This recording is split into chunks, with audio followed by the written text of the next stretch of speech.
So I think we need to address the issue of domestic accountability, making sure that actually if budgets are financed partly, budget support through international development assistance, that actually there is a mechanism for ensuring transparency domestically so that the money goes to where it is required. And this has patently not been happening, which is returning to Jules' point about the fact that now there is such a level of distrust in these mechanisms that people won't put up the money. So let's be honest about the problems on both sides and not assume that having the same conversation is going to solve the crisis that we need to solve. Thank you. I'll take a couple more comments before getting the panelists to respond.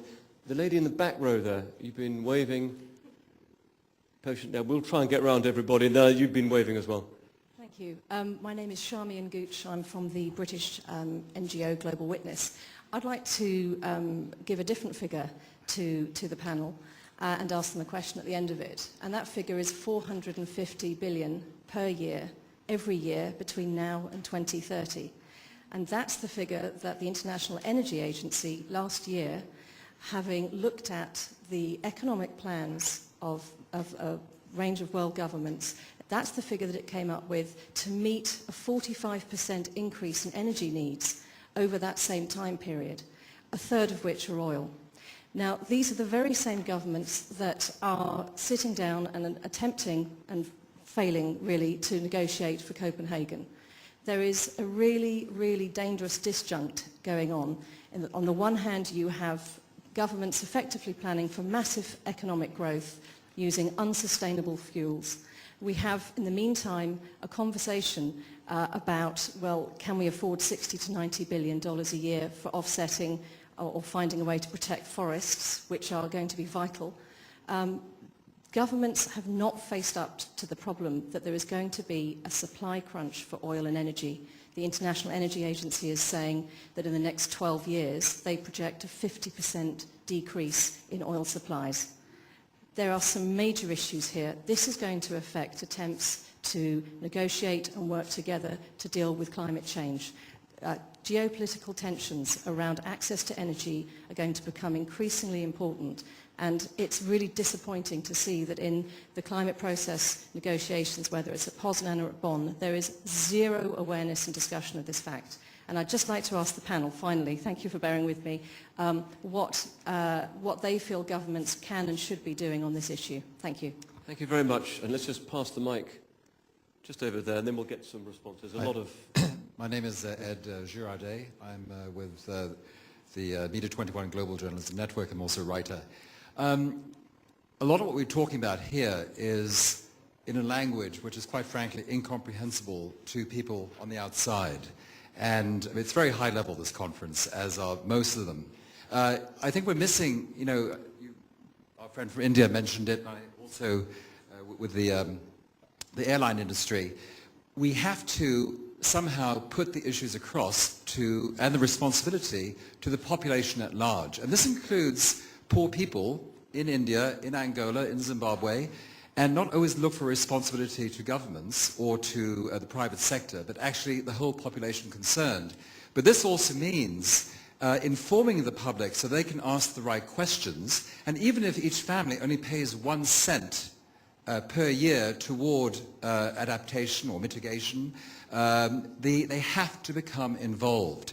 But right now there has been really, quite frankly, insufficient information which allows people to understand why their governments are corrupt, why perhaps the developed countries are reluctant to pay, why perhaps governments such as Angola do not deserve a single penny, or Zimbabwe, with the current leadership which has ransacked those nations and have money stashed away. But it has to be brought down to the lower level, to the grassroots level of responsibility. With the airlines, for example, I think a lot of people are prepared, the general public is prepared to pay 1 cent or 5 cents or $10 or $100 on an airline ticket or on gasoline, petrol, if they know why.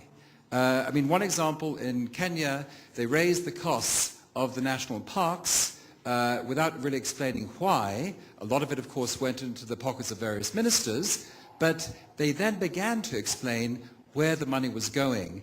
And people, when they understand where it's going, who is responsible, including themselves, they're willing to do it. I think this conference or these conferences need to really try and reach out more, whether through the media, whether through advocacy organizations. You've got to start bringing the responsibility down to the ground level and not only look to Copenhagen or to governments to assume the responsibility. Okay, thank you very much. Look, a lot of interesting stuff has been raised. I will come to you. Let's just try and tackle some of those. Among the issues, the one of governance, the one of trust, the one of actually whether if taxpayers in the developed world do make a contribution to particularly adaptation costs or the cost of moving to a low-carbon pathway, what happens to the money? Now, who'd like to tackle just that one first? My answer might not be responsive exactly to your question before I left the room for a while, but because Copenhagen has been mentioned time and again, Dave, I simply wanted to first convey my personal feelings about the clean development mechanism, which has been mentioned many times over. To be honest, I am not comfortable with the CDM because a clean development mechanism actually tolerates the polluters. The CDM, while it affords the developing nations with the opportunity to earn and to fund their projects, which otherwise they could not, it actually allows the developed nations not to meet their targets, and we actually tolerate them in doing so.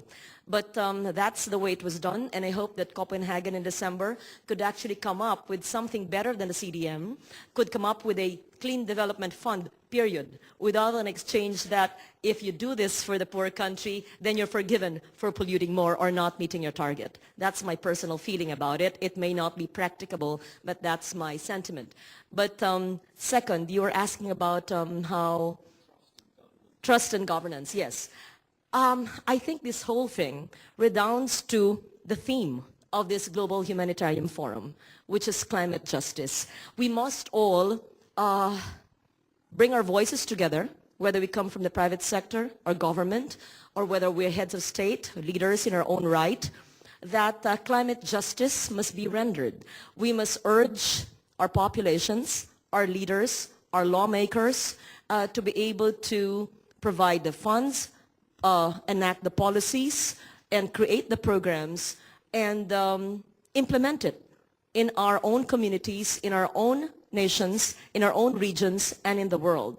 And I think that the theme of this conference, which I think will be launched in Cannes on Friday with the advertisers of the world, is really so timely, because it will generate awareness for the need for more assistance to least developed countries. It will create that urge to actually make the developed nations more responsible for what they have done to the world. And the vulnerable countries, without doing anything, will actually be extinguished from the face of the earth. So climate justice is a theme that is most apt, and that actually encompasses all the hours that we've been talking about in the past 2 days. Thank you.